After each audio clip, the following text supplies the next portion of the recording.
Assalamualaikum warahmatullahi wabarakatuh.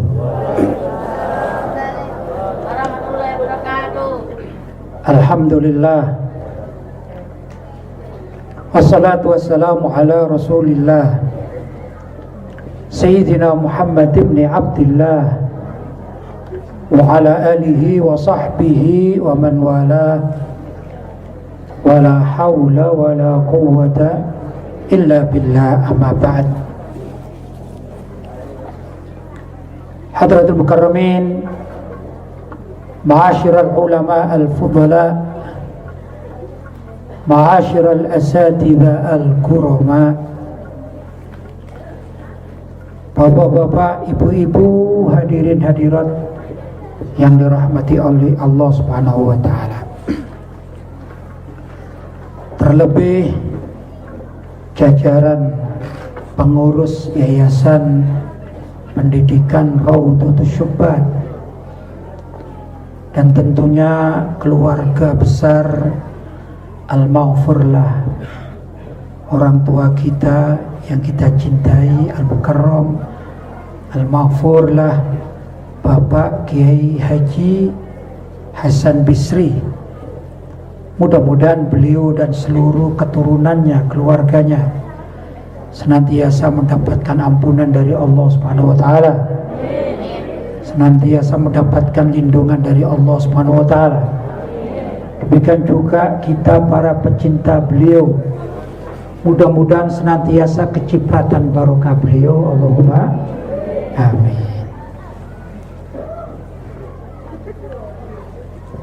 Alhamdulillah, tadi kita diajak hanyut membaca sholawat kepada junjungan kita Nabi besar Muhammad sallallahu alaihi wasallam. Dan sebelum pembacaan sholawat, qori kita luar biasa melantunkan ayat demi ayat yang sangat indah suaranya. Kita hanya bisa berharap mudah-mudahan baik bacaan Al-Quran maupun bacaan sholawat yang telah kita dengarkan sejak awal tadi, semua dijadikan bahan oleh Allah untuk meridhoi kita, lantaran kita cinta kepada Al-Quran dan cinta kepada sholawat kepada Nabi Muhammad sallallahu alaihi wasallam. Malam hari ini kita memperingati haul seorang yang soleh, seorang yang memiliki ilmu agama dengan dasar-dasar yang kuat, seorang yang senantiasa mengamalkan syariat Islam dengan baik dan benar, sehingga amal beliau menjadi tauladan bagi kita, dan keberadaan kita di sini sebagai saksi untuk kebaikan beliau, karena antum syuhadaullah fil ard, kalian ini adalah saksi Allah di muka bumi.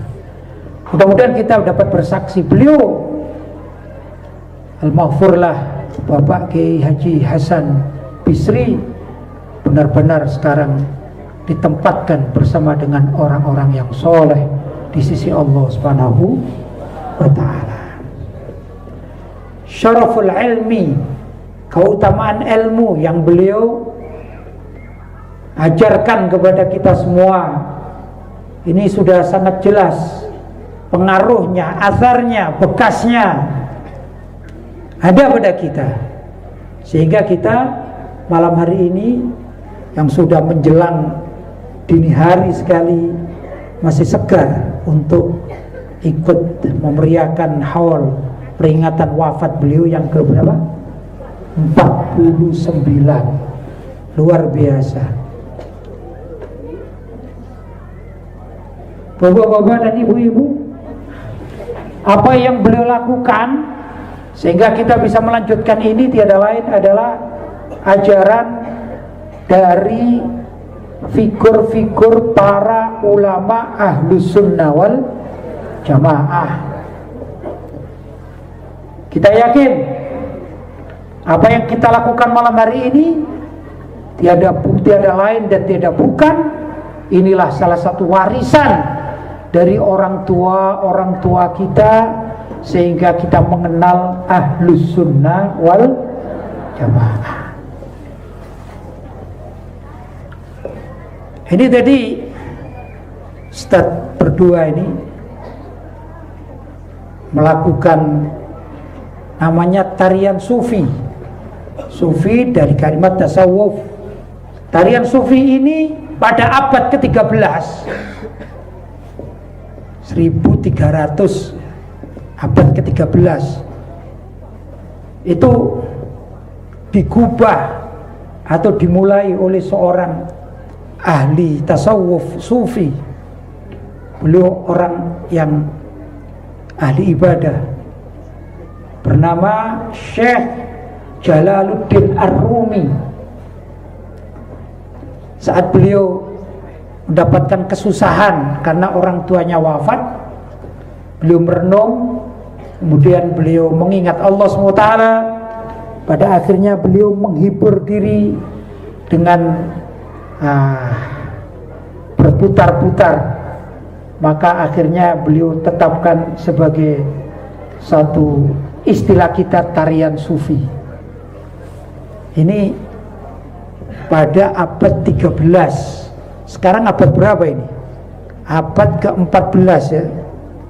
Betul ya? 14 ya. Kalau kita hitungan hijriah maksudnya 1440, berarti kan abad berapa? 14.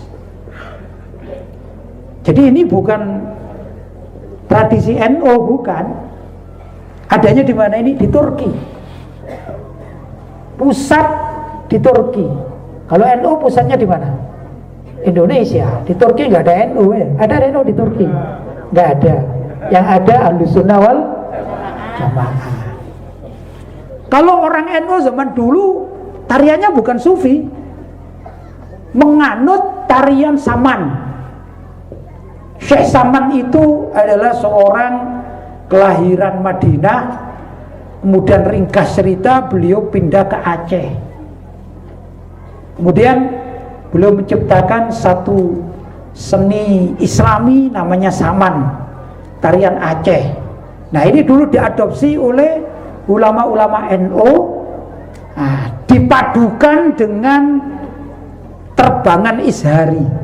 Wah, kalau yang bapak-bapak sepuh-sepuh insya Allah banyak tahu.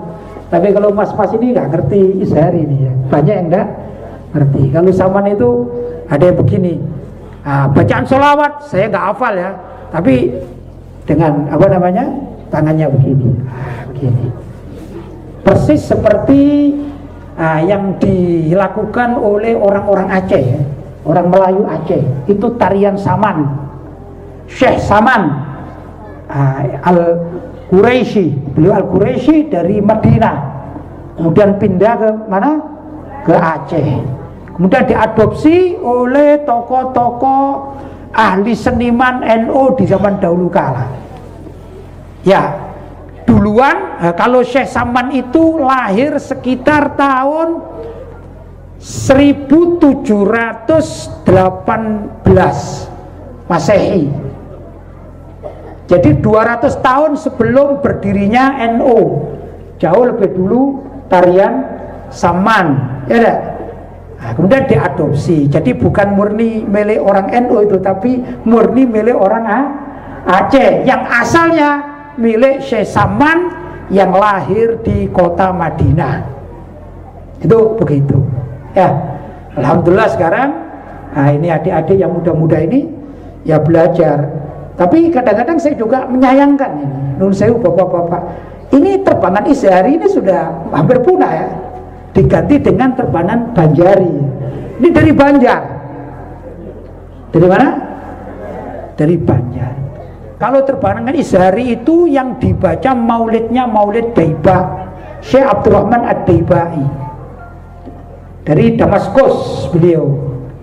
Kalau Banjari biasanya membaca Simtud Duror, karangan Al-Habib Ali bin Muhammad Al-Habsyi. Karangan siapa? Al-Habib Ali bin Muhammad Al-Habsyi. Ini salah satu cucu dari Habib Ali Al-Habsyi ini, yaitu Al-Habib Anis Solo Al-Habsyi. Habib Anis Al-Habsyi Solo, Saibul Hal. Nah, ini salah satu cucu dari Habib Ali pengarang Simtud Duror. Jadi kebanyakan dibaca oleh kalangan habaib. Tapi alhamdulillah sekarang masyarakat Ahlussunnah wal Jamaah macam-macam ya. Kalau Ahlussunnah wal Jamaah itu tidak fokus pada NU ya. Kalau NU bernisbat kepada Ahlussunnah wal Jamaah. Kalau Ahlussunnah wal Jamaah di Indonesia ini banyak. Ada Al-Wasliyah ya. Ada dulu sebelum NU itu di Nusa Tenggara Timur ya, atau Nusa Tenggara Barat NTB, itu ada namanya Nahdlatul Wathon NW. Itu jauh lebih tua daripada NU itu sendiri. Nah, kelompok-kelompok Ahlussunnah wal Jamaah ini ada beberapa bacaan-bacaan dari kitab Maulid, antara lain Ad-Daibai, Maulid Diba, kata orang Jawa dibaan ya. Nah, ada sekarang juga marak Maulid Habsyi. Ini di kalangan para habaib, dzurriyyah Nabi Muhammad sallallahu alaihi wasallam yang kita cintai dan wajib kita muliakan. Terus juga ada Maulid Al-Ahzab. Al-Ahzab itu banyak dibaca oleh orang-orang Betawi. Maulid Ahzab namanya. Dan lain sebagainya. Ini tradisi Ahlussunnah wal Jamaah ya. Jadi Ustadz berdua ini mengikuti tradisinya siapa? Syekh Jalaluddin Ar-Rumi dari Turki, atau berpusat di Turki ya. Alhamdulillah. Karena itu jangan heran kalau misalnya Ustadz ini pakai peci yang mengikuti orang sana gitu. Ini tidak ada, orang Jawa tidak punya ini ya. Bukan pakaian Nusantara, ini pakaian Turki ini ya. Betul? Nah, jadi alhamdulillah kita punya tradisi Islam itu banyak macam-macam. Kayak tadi Syekh Saman dari mana? Medina, Arab. Kalau sekarang Arab Saudi Medina itu. Ya, itu tradisi orang Arab yang dibawa ke Indonesia, kemudian di Indonesiakan. Aslinya dari Arab. Gitu. Ini kalau kita bicara Ahlussunnah wal Jamaah. Ahlussunnah wal Jamaah ini luar biasa yang menyeluruh dunia. Kenapa? Karena namanya Ahlussunnah wal Jamaah adalah ajaran Nabi Muhammad SAW yang diajarkan ke seluruh bangsa di dunia tanpa terkecuali. Nah, kita termasuk salah satu dari sekian banyak bagan-bagan Ahlussunnah wal Jamaah yang dibangun oleh Nabi, dilanjutkan oleh para sahabat. Kita ini termasuk bagan dari komponen besar yang namanya Ahlussunnah wal Jamaah. Indonesia ini agak terakhir Islamnya. Islam masuk Indonesia sudah agak terakhir, ya, bukan awal. Walaupun ada riwayat di zaman Sayyidina Utsman itu sudah ada ulama-ulama yang mengajarkan Islam atau menyebarkan Islam di wilayah Asia Tenggara. Itu ada. Saya pernah baca tulisannya orang Malaysia dengan bahasa Melayu menerangkan bahwasanya Islam masuk di wilayah Asia Tenggara itu pada saat pemerintahan Khalifah Sayyidina Utsman bin Affan. Tua. Tapi perlu diketahui, tatkala Nabi Muhammad SAW hijrah ke kota Madinah, sebelum hijrah itu ada beberapa penduduk Madinah yang berbaiat kepada Nabi, berbaiat masuk Islam. Alhamdulillah kemarin kita dapat saudara baru, siapa namanya? Pesulap Dedi Corbuzier ya. Ya mudah-mudahan jadi muslim yang baik, yang taat ya, taat pada syariat. Itu harapan kita menjadi orang-orang yang bisa berguna bagi umat Islam seluruhnya. Allahumma amin. Ada seorang sahabat yang berbaiat kepada Nabi. Ini sahabat ini muda masih, namanya Sayyidina Mu'adz bin Jabal. Sahabat muda, beliau asli Madinah, yaitu orang penduduk Ansor. Dan kala Nabi SAW hijrah dari kota Mekah menuju kota Madinah, maka beliau disambut termasuk oleh Sayyidina Mu'adz bin Jabal radhiyallahu ta'ala anhu. Anak muda, pandai, luar biasa, cerdas, penampilannya kalau sekarang dikatakan penampilannya oke, penampilannya juga oke. Itu Sayyidina Mu'adz bin Jabal bukan orang yang suka apa ya, saya nggak tahu bahasa pati nih. Kalau saya pernah baca di medsos namanya begejekan gitu. Apa begejekan? Hah? Tahu ya? Begejekan ya, ngerti ya? Kuyon, tidak ada aturannya, itu namanya begejekan ya. Nah, Sayyidina Mu'adz bin Jabal tidak banyak berbicara, tapi kalau beliau sudah berbicara, maka seluruh sahabat-sahabat termasuk yang dewasa-dewasa itu pada mendengarkan ucapan dari Sayyidina Mu'adz bin Jabal. Keistimewaan demikian, anak muda. Beliau wafat pada usia 33 tahun. Muda sekali,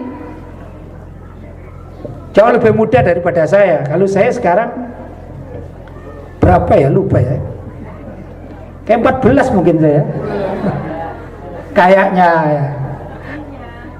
Lebihnya ini yang banyak. Saya 54 sekarang.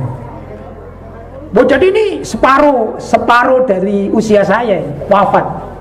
Tapi saya ingin cerita ini tentang Sayyidina Mu'adz bin Jabal dan juga terkait dengan penyebaran Islam di zaman itu. Sayyidina Mu'adz bin Jabal terkenal sebagai orang yang tekun belajar, sehingga beliau, kata Nabi, orang yang paling mengerti urusan halal dan haram antara lain adalah Sayyidina Mu'adz bin Jabal. Kalau istilah kita yang ngerti halal dan haram zaman sekarang itu ahli fikih. Yang mengerti halal dan haram itu ahli fikih. Kalau penceramah belum tentu ngerti halal dan haram. Kalau ahli fikih itu pasti mengerti halal dan haram. Apa sih halal dan haram? Kadang ada orang yang baru mengerti agama bicara nggak ngerti halal dan haram. Apa itu? Misalnya halal dan haram itu termasuk juga najis, suci, tohir, ya dah. Itu urusan halal dan haram. Zakat itu disalurkan kepada siapa, penerimanya yang mana, yang berhak, itu urusan halal dan haram. Kadang-kadang seorang pembicara tidak ngerti halal dan haram. Dia pintar bicara tapi tidak ngerti urusan fikih. Ada. Tapi kalau faqih ini pasti mengerti urusan hukum halal dan haram. Nah, Sayyidina Mu'adz bin Jabal dipuji oleh Nabi termasuk salah satu sahabat yang paling mengerti urusan halal dan haram. Walaupun usia muda, beliau tegas, beliau ya luar biasa. Sampai-sampai suatu saat beliau dipanggil oleh Nabi Muhammad SAW. Kata Nabi, "Hai Mu'adz, engkau akan aku jadikan pemimpin," atau kalau bahasa sekarang mungkin gubernur, barangkali begitu.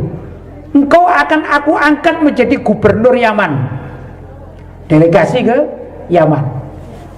Ya, bahasa gubernur itu bahasa saya ya. Ya, kalau di situ Amir Yaman ya.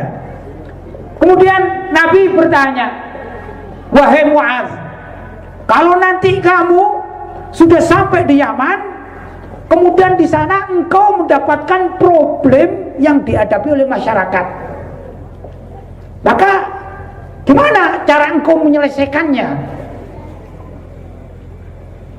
Maka dijawab oleh Sayyidina Mu'adz bin Jabal, "Ya Rasulullah, kalau saya mendapatkan masalah di masyarakat, maka akan saya hukumi dengan hukum Al-Quran." Maka Nabi bertanya, kalau misalnya engkau mencari dalam Al-Quran tentang masalah itu nggak dapat, bagaimana? Maka beliau menjawab, kalau aku tidak dapat masalah itu dalilnya dalam Al-Quran, maka akan aku ambilkan dari sabda-sabdamu, yaitu hadis-hadis Nabi Muhammad Sallallahu Alaihi Wasallam. Kemudian Nabi bertanya, wahai Mu'adz, kalau misalnya engkau tidak mendapatkan dalil dasarnya dari Al-Quran dan hadis, terus gimana? Maka beliau mengatakan, Sayyidina Mu'adz bin Jabal mengatakan, ya Rasulullah, aku akan beristihad dengan pikiranku sejernih-jernihnya. Maka Rasulullah mengatakan, mudah-mudahan kau diberkahi oleh Allah, hai Mu'adz. Ini pertama kali Nabi memperkenankan seorang yang alim beristihad di zaman Nabi masih hidup. Itulah yang diadopsi oleh para ulama Ahlus Sunnah wal Jamaah, bahwasanya yang namanya dasar hukum di dalam Islam pertama adalah Al-Quran, kedua adalah Al-Hadis, ketiga adalah ijma' atau hasil ijtihad para ulama yang disepakati. Jadi dasar dari apa? Dasar dari ijtihad itu dari sebab hadis, dialog antara Rasulullah dengan Sayyidina Mu'adz bin Jabal radhiyallahu taala anhu. Maka diutuslah Sayyidina Mu'adz bin Jabal untuk menyebarkan Islam ke Yaman di zaman Nabi masih hidup. Berarti orang Yaman itu jauh lebih dahulu masuk Islam dibandingkan orang Indonesia. Betul? Kalau tadi mengikuti pendapat orang Indonesia itu di zamannya Sayyidina Utsman, itu berarti Rasulullah sudah wafat diganti Sayyidina Abu Bakar. Sayyidina Abu Bakar wafat diganti oleh Sayyidina Umar. Sayyidina Umar wafat baru diganti oleh Sayyidina Utsman. Ya dah. Kemudian Sayyidina Utsman mengirim delegasi ke Asia Tenggara menurut versi atau riwayat ini. Dulu mana berarti? Dulu ya, lebih tua Yaman Islamnya daripada kita ini ya. Dan ini Habib Ali Al-Habsyi, dan kalau beliau mengarang Simtud Duror, beliau orang Yaman dari kalangan habaib. Begitu bukunya diajarkan di kalangan kita warga Indonesia, orang-orang Jawa, ya enak, kita lakukan enak, kita dengarkan enak. Ini produk-produk keturunan Yaman. Mulai tadi kan enak ya, apalagi melakukan suaranya oke sekali gitu ya, luar biasa. Kemudian Sayyidina Mu'adz bin Jabal pulang. Tapi menurut riwayat, waktu Rasulullah Shallallahu Alaihi Wasallam wafat, Sayyidina Mu'adz bin Jabal masih berada di Yaman. Kemudian pemerintahan Sayyidina Abu Bakar As-Siddiq, khalifah yang pertama.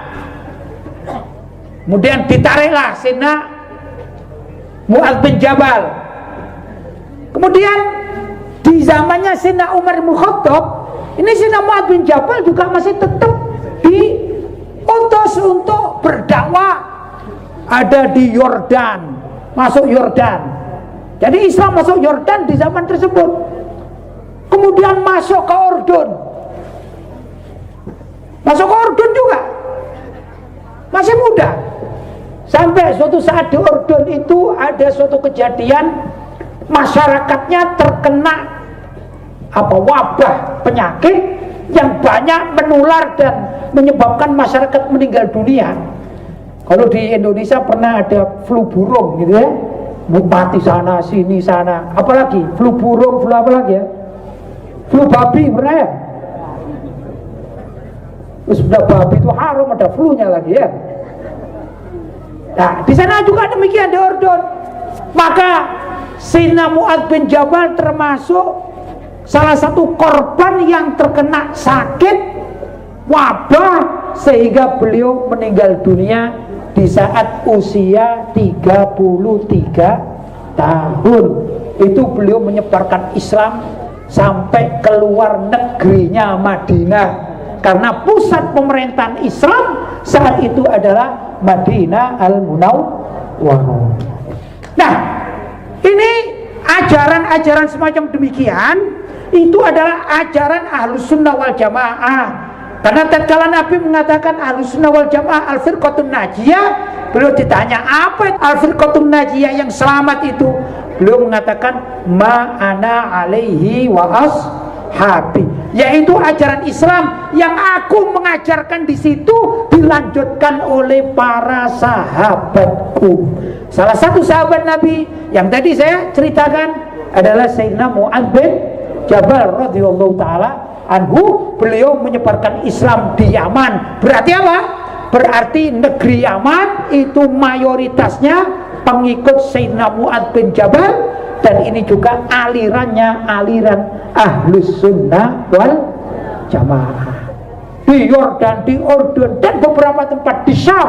Belum pernah juga diutus ke Syria, Syam.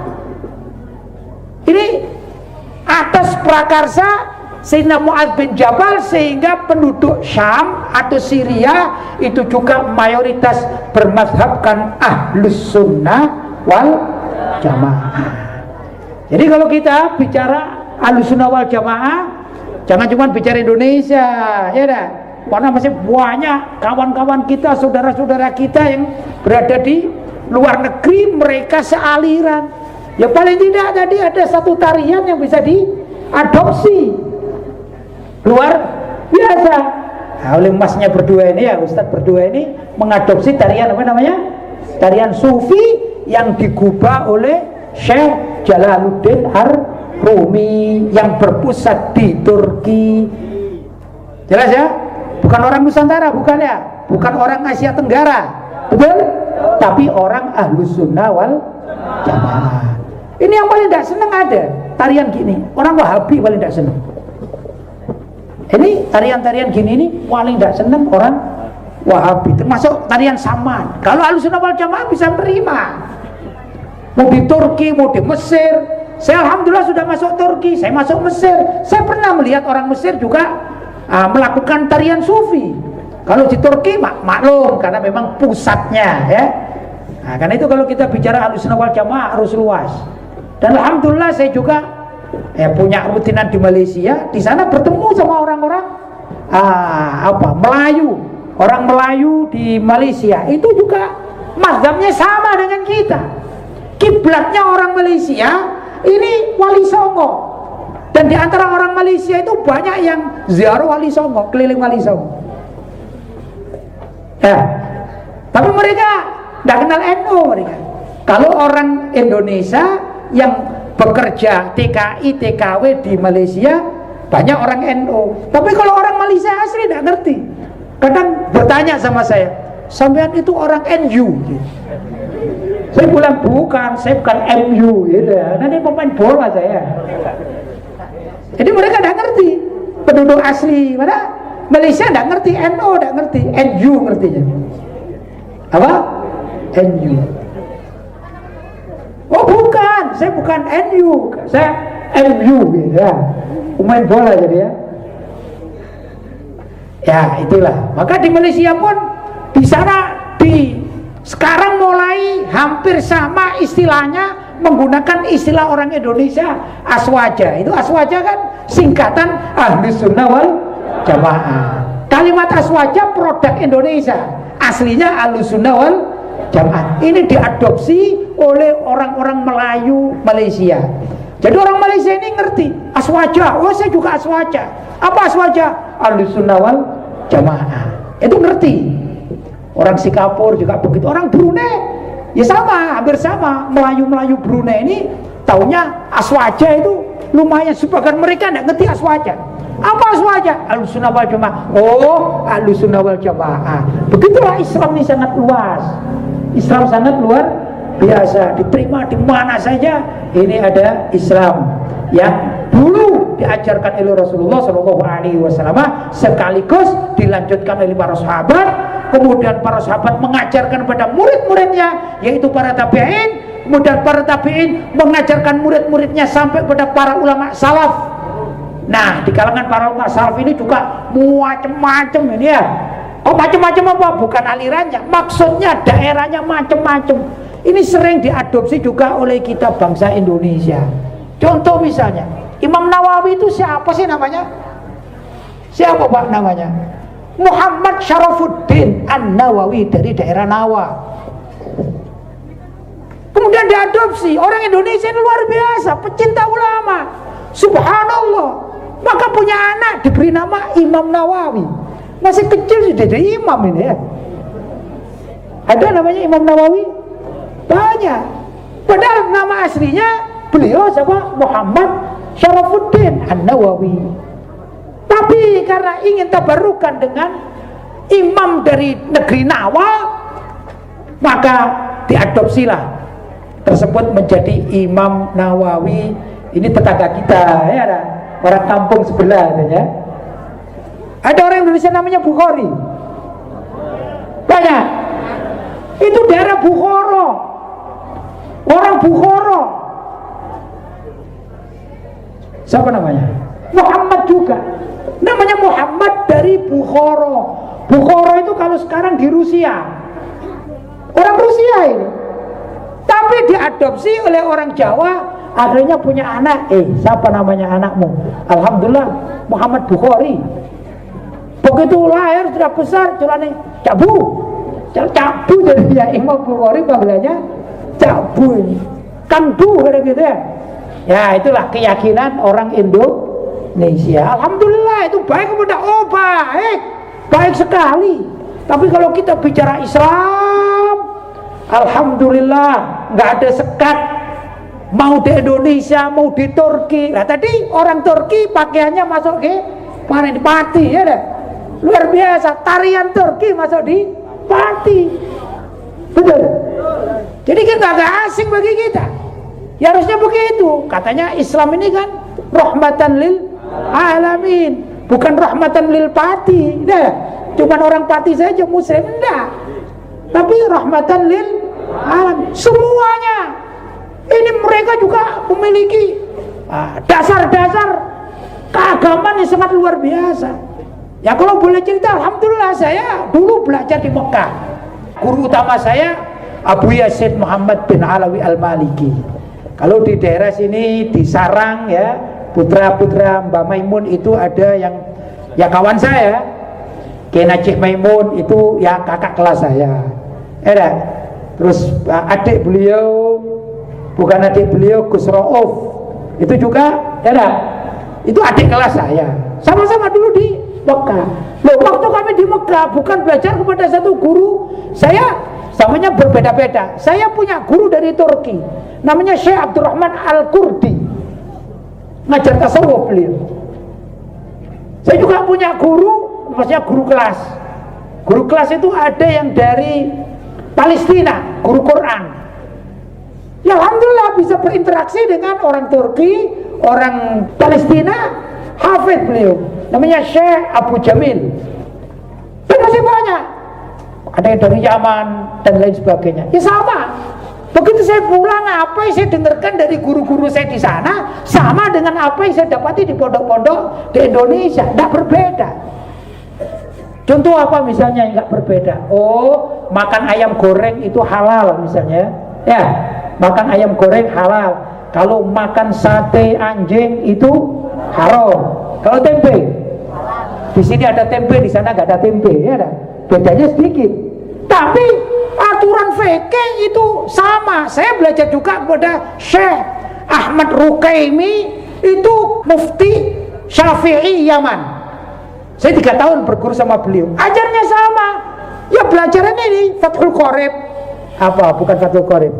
Ya Fathul Qorib ada ya. Fikih Fathul Qorib. Beliau mengajarkan itu juga. Dulu pernah juga mengajarkan Zubat. Sama, di Indonesia juga dipelajari Zubat. Sama ternyata. Mau belajar di Indonesia, mau belajar di Turki, mau belajar di Yaman, mau belajar di mana saja, di Saudi, di Mekah dan lain sebagainya. Kalau mazhabnya Ahlus Sunnah wal Jamaah, sebut saja diperkecil menjadi mazhab Syafi'i, ternyata kitabnya sama. Keterangannya sama. Bedanya sana merangkan dengan bahasa Arab, kalau di sini dengan inskai puji bahasa Jawa. Itu aja, karena diterjemahkan. Luar biasa. Ini berkat tadi apa? Dakwah yang diajarkan oleh Nabi Muhammad SAW itu meluas. Nabi Muhammad orang Mekah pindah ke Madinah, menyuruh para sahabat berdakwah sampai keluar Madinah, keluar negeri Madinah. Ada yang di Yaman, ada di Mesir, ada di mana lagi tadi? Di Maroko. Maroko itu Maghrib ya, di Maroko dan lain sebagainya, di Urdun. Dan terus zaman itu ada sampai ke Habasyah mana Habasyah? Afrika. Sampai ke Afrika. Semua yang diajarkan sama, sehingga umat Islam itu warnanya satu sebenarnya. Ya. Nah, kalau ada penyimpangan itu bukan karena Islamnya, tapi karena manusianya. Kenapa? Manusianya. Saya tadi kirim, maaf ini ya, Ustadz Tari Sufi ya, saya nggak tahu namanya Ustadz Tari Sufi ya, saya panggil. Saya shooting setengah menit tadi, seneng saya kirim ke keluarga saya. Keluarga saya juga pondokan, sama di sana. Saya dijawab, tuh itu yang tarian laki perempuan campur apa enggak? Oh enggak, di sini yang laki, yang tarian laki-laki dong. Kenapa kau tanya? Kemarin itu katanya, kemarin itu saya dapat video ada tari sufi perempuan yang nyanyi, terus nyanyinya itu di depannya pendeta, ya, nyanyi pada pendeta. Saya bilang, oh yang bagian itu yang sesat, yang ini yang tidak sesat ini pengikut Syekh Jalaluddin Ar-Rumi yang nari berdua apa laki-laki. Saya juga ada di sini kan tahu kan gitu. Terus yang perempuan, oh ada sitaro, apa sitaro ini? Ada tabir. Jadi sudah selesai syariat. Alhamdulillah. Ya begitulah.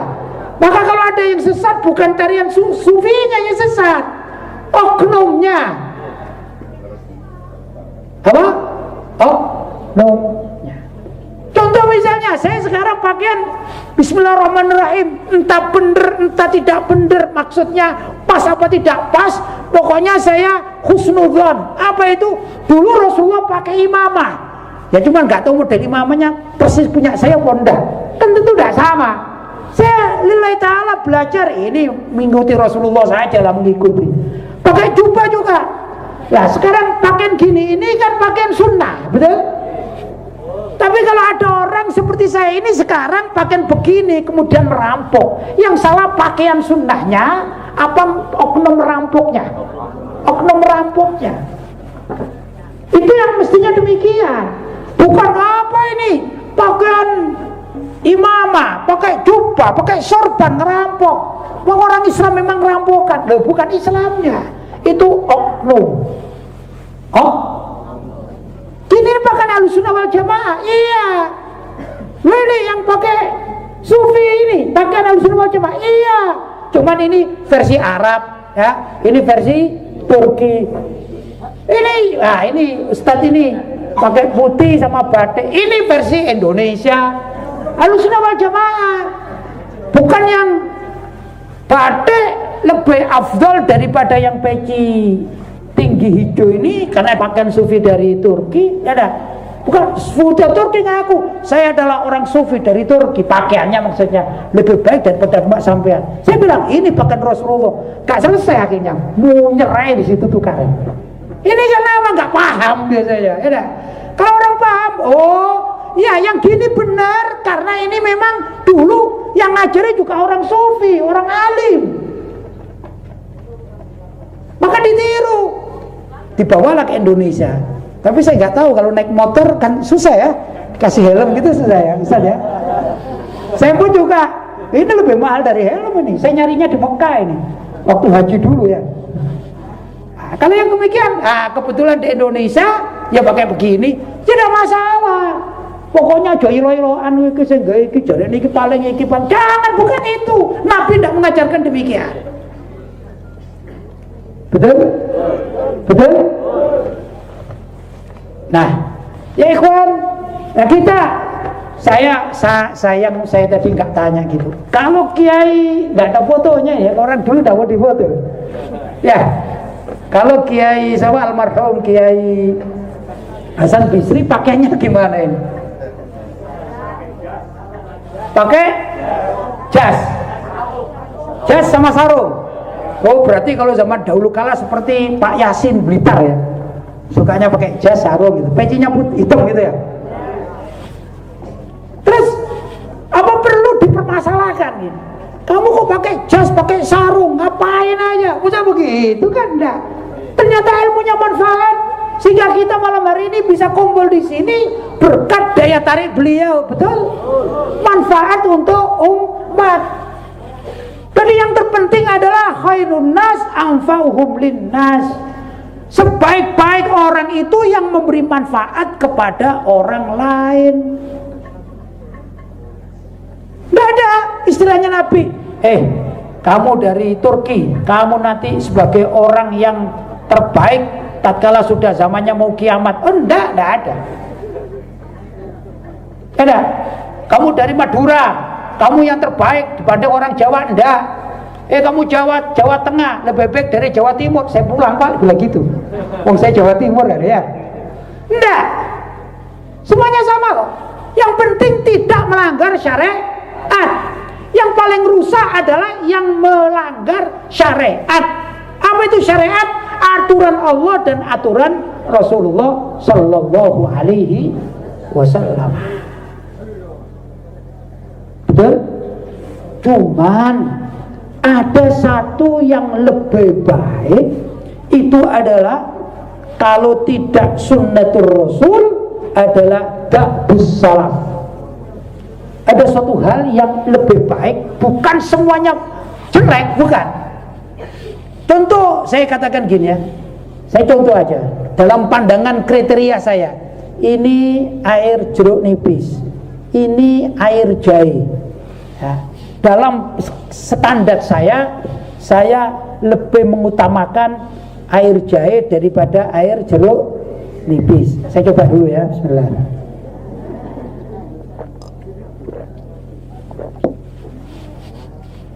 Saya katakan, kenapa? Iya, saya punya penyakit. Penyakitnya apa? Serak. Berarti menurut standar saya, apa? Jahe ini lebih baik daripada jeruk nipis. Itu standar. Tapi dua-duanya manfaat enggak? Manfaat.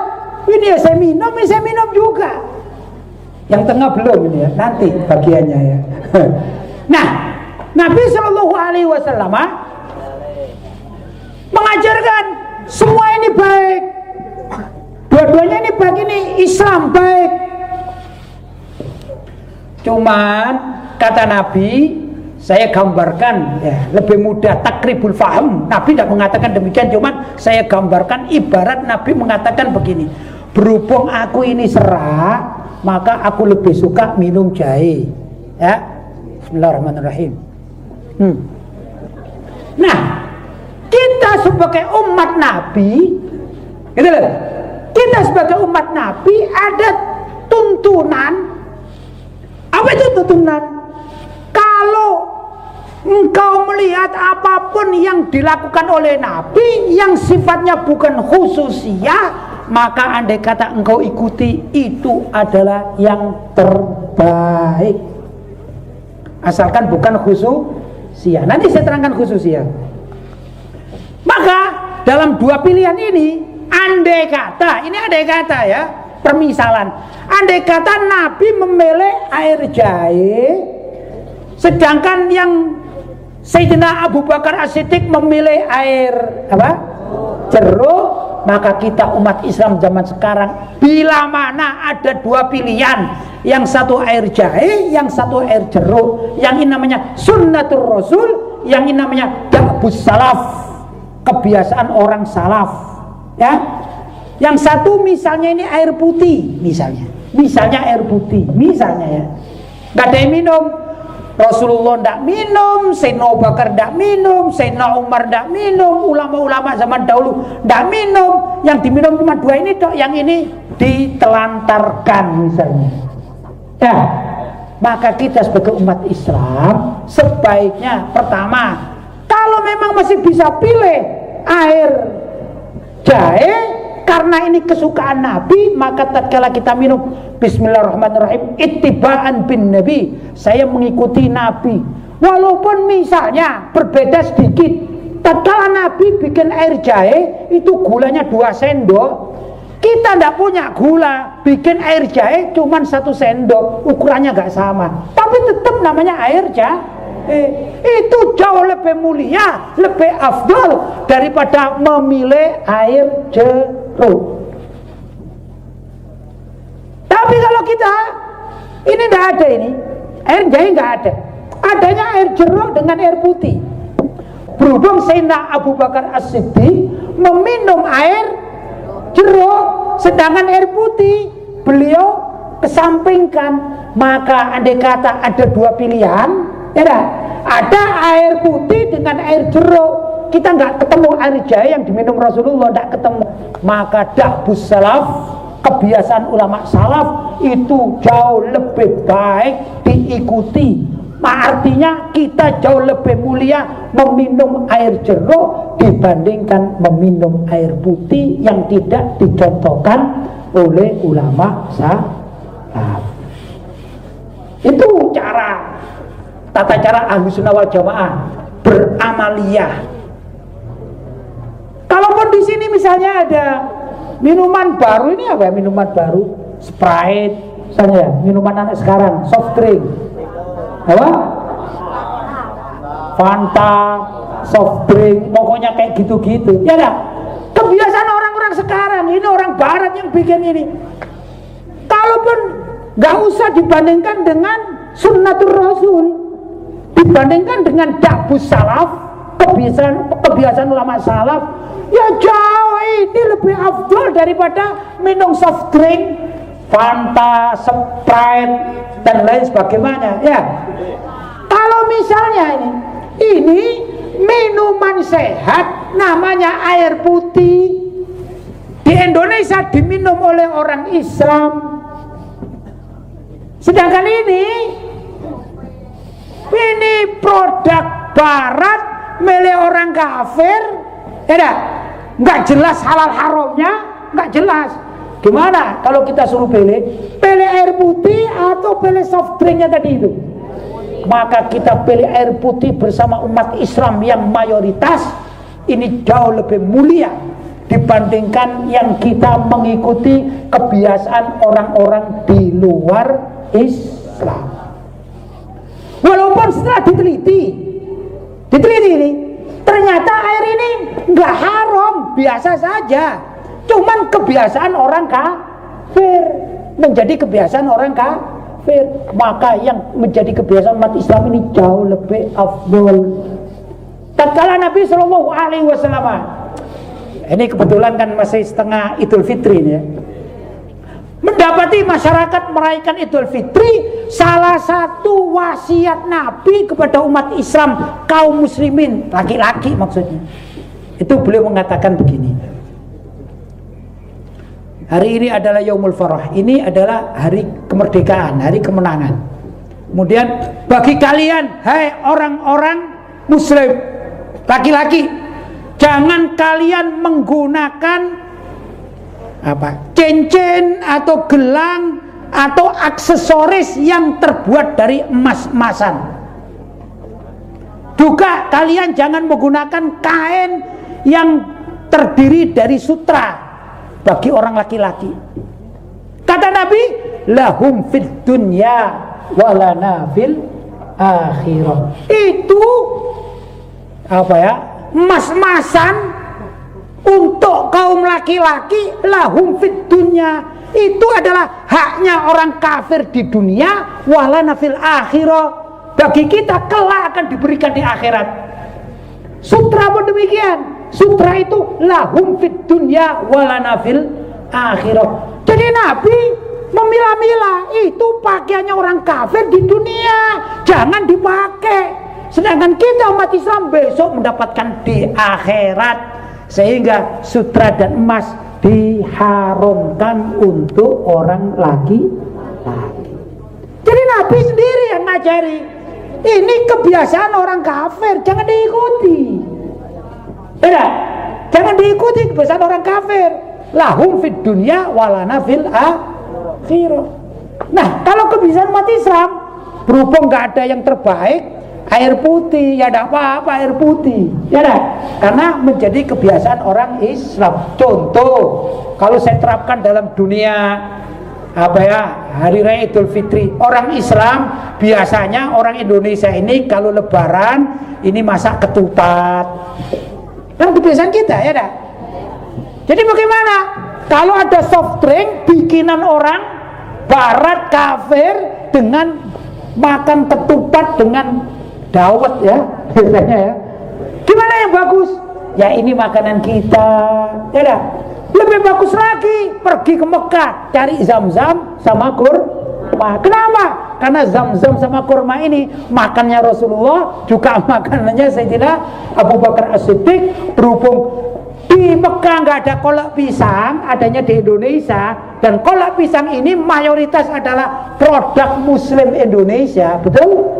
Maka kolak pisang jauh lebih afdol daripada Sprite. Begitulah cara kita berpikir dan menerapkan syariat Islam, ya, bagi apa kehidupan kita sehari-hari. Jelas ya?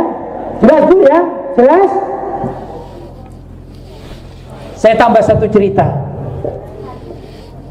Mau dengarkan ya? Penutup.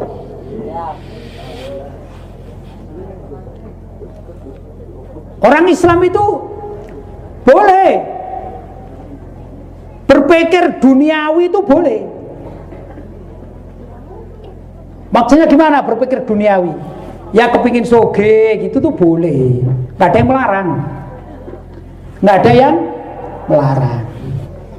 Kepingin makan enak boleh, nggak ada yang melarang, ya. Kepingin pakai baju yang bagus boleh. Yang nggak boleh itu melanggar syariat. Ya, yang nggak boleh adalah melanggar syariat. Tapi harus waspada. Kepada yang halal pun itu harus waspada. Loh kok bisa? Iya. Ada barang halal yang menyebabkan orang itu dimurkai oleh Allah, apalagi yang haram. Dulu ada seorang di zaman Nabi ini, di zaman Nabi ya, namanya Sa'labah. Siapa namanya? Sa'labah. Sa'labah ini orang miskin. Suatu saat dia datang sholat subuh bersama Nabi, berjamaah sholat subuh, kan luar biasa ya. Begitu assalamualaikum, assalamualaikum, nggak pakai wirid, langsung lari nih. Katanya orang dulu itu kilam celing, mari salam langsung blenting. Tapi ternyata dia bukan Wahabi, dia ya, bukan, tidak mau wirid itu. Dipanggil oleh Rasulullah, Sa'labah, kenapa kamu kok lari? Salam kan nanti wirid dulu, nanti baru selesai wirid engkau boleh pergi pulang. Maka Sa'labah mengatakan, ya Rasulullah, mohon maaf ya Rasulullah, saya dan istri saya ini orang miskin. Saya hanya punya pakaian satu ini, kalau mau sholat bergantian dengan istri. Jadi sekarang saya assalamualaikum, assalamualaikum, saya harus pulang karena pakaian ini saya berikan istri agar istri saya bisa tutup aurat untuk sholat. Kira-kira kaya orang miskin ini? Kemudian Sa'labah mengatakan, ya Rasulullah, kalau engkau mau, tolong dong doakan aku agar aku punya harta. Maksudnya bisa beli baju, bisa beli mukena, ya, bisa beli seragam, apa ini, seragam apa namanya, grupnya apa ini? Ahbabun Nabi. Kan bagus seragamnya ya. Perlu duit ini pasti ya. Kata Nabi, ndak, Sa'labah, engkau diberi Allah SWT rezeki sedikit, kalau engkau syukuri itu jauh lebih baik daripada engkau diberi harta yang engkau menjadikan lupa. Kemudian Sa'labah beberapa waktu yang akan datang ketemu Nabi lagi, minta doakan. Ya Rasulullah, kalau tidak keberatan, ya saya ini didoakan supaya baju ini bisa nggak bergantian sama istri. Kalau saya punya duit kan saya bisa beli sarung, sarung, baju, peci, dan istri saya bisa beli mukena. Itu kalau istrinya orang Jawa ya. Nabi tetap mengatakan, tidak ya Sa'labah. Sesungguhnya apa yang telah diberikan oleh Allah sedikit bagimu itu jauh lebih baik. Karena engkau rajin jadinya sholat di masjid rajin. Kemudian pertemuan ketiga kali, Sa'labah ini ngotot. Ya Rasulullah, sudahlah ya Rasulullah, engkau kan utusan Allah. Ini rayuannya bagus. Engkau kan orangnya baik hati, ya dah. Engkau utusan Allah, engkau baik hati. Masa engkau gak kasihan? Saya masa begini-begini terus. Nanti kalau saya diberi kaya oleh Allah, maka akan aku pergunakan untuk menolong fuqara dan masakin. Hak-haknya fuqara dan masakin akan aku penuhi semua. Janjinya Sa'labah. Akhirnya Rasulullah berpikir, ya mudah-mudahan lah. Berdoa Rasulullah, berdoa, ya Allah berikanlah rezeki yang pantas untuk Sa'labah. Sudah beberapa minggu berikutnya, subhanallah, tiba-tiba Sa'labah ini mendapatkan hadiah pemberian seekor kambing. Orang miskin dapat kambing. Kemudian beberapa waktu berikutnya bertambah kambing ini. Akhirnya kambing ini dikawinkan terus beranak, jadi banyak. Tatkala kambingnya masih satu, dia ngarit cari ngerumput, ya dah. Masih sempat sholat 5 waktu. Begitu kambingnya 20, maka dia sudah tidak sempat lagi sholat 5 waktu bersama Nabi. Dia hanya bisa sholat Jumat. Mulai ya. Halal enggak? Ini doa dari Nabi nih. Bukan hasil korupsi loh ini. Bukan hasil korupsi. Doa dari Nabi dapat kambing. Halal enggak sih? Halal. Tapi tidak kuat. Akhirnya beranak. Kambingnya ini sampai ratusan sudah ngurusi kambing. Ini tidak pernah sholat Jumat. Lali sholat Jumat. Makanya hati-hati ya. Sama sekarang punya terbangan gini, dok, wah tampil bagus-bagus. Terus doakan apa? Ya mudah-mudahan dapat alat yang lebih hebat lagi, kan begitu ya. Ada drum, ada ini, ada segala macam. Lupa, tidak mau, sudah kepati sini akhirnya.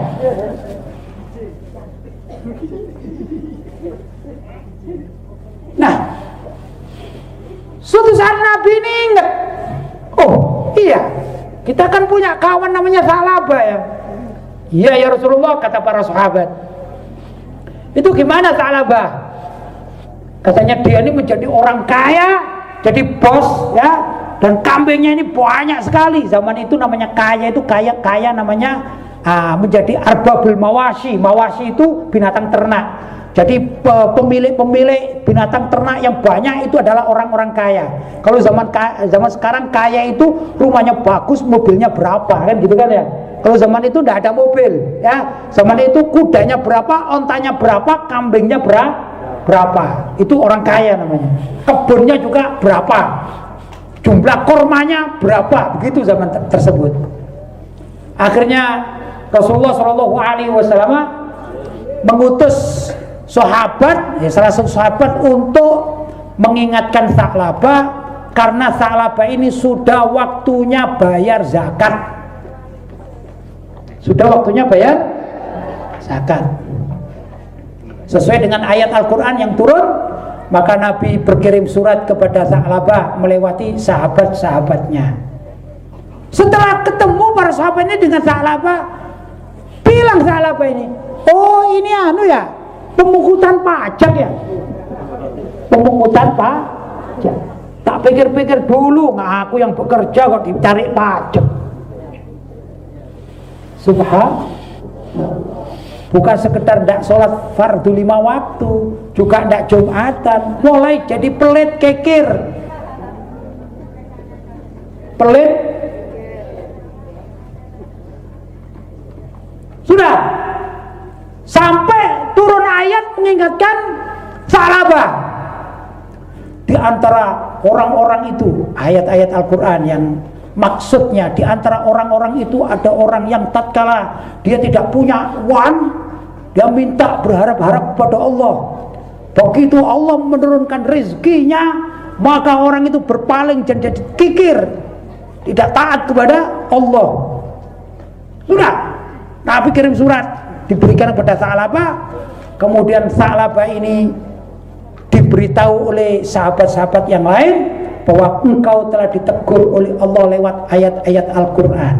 Insya Allah kalau tidak salah ada di surat At-Taubah ini ya, surat At-Taubah sekitar ayat 70 sekian, itu saya lupa. Maka sadarlah yang namanya Sa'labah ini. Sa'labah sadar, iya ya, saya dulu kan berjanji mau menyetorkan zakat, maka dia datang kepada Rasulullah dan subhanallah Rasulullah tidak mau menerimanya. Rasulullah tidak mau menerima zakatnya atau pengeluarannya dari Sa'labah. Kenapa? Ya karena Sa'labahnya yang dablek, katanya begitu ya. Sudah miskin minta doa, didoakan berhasil, lupa sama yang doa, lupa sama janjinya. Sampai bahkan orang-orang sahabat yang melakukan tugasnya sebagai penarik zakat, bukan pajak, beda zakat dengan pajak. Zakat kan wajib ya, wajib bagi seorang muslim, namanya zakat mal. Maka ditolak sehingga tatkala Sa'labah ini mau menyerahkan zakat berikutnya ditolak oleh Nabi Sallallahu Alaihi Wasallam. Ini namanya suatu yang halal tapi membahayakan bagi akidah. Betul? Gimana yang haram? Kalau yang haram gimana? Tambah, ya dah. Sekarang kan musimnya sekarang ini sogok menyogok. Ada sogok menyogok, ngerti? Ar-rashi wal murtashi finnar. Kata Nabi, yang disogok maupun yang menyogok, ar-rashi yang menyogok, wal murtashi dan yang disogok itu calon penduduk neraka. Karena itu jangan mudah-mudah disogok dan menyogok. Di mana tempat sogok menyogok? Banyak. Ada di pegawai-pegawai mulai dari yang terkecil ya. Pegawai yang terkecil sampai di pusat, mulai dari RT, RW, lurah, camat, terus bupati, gubernur, presiden, itu semua jajarannya ya. Di sana dunia sogok menyogok, mau jadi pegawainya, mau pegawai kecamatan, mau pegawai apalagi gubernuran dan lain sebagainya. Ada enggak yang sogok menyogok? Ada. Yang ada yang terlibat ya. Jual jabatan, jual beli jabatan, itu namanya sogok menyogok. Itu dikatakan ar-rashi wal murtashi fin. Na'udzubillah min dzalik. Yang halal saja membahayakan kalau nggak tahu caranya, apalagi yang haram.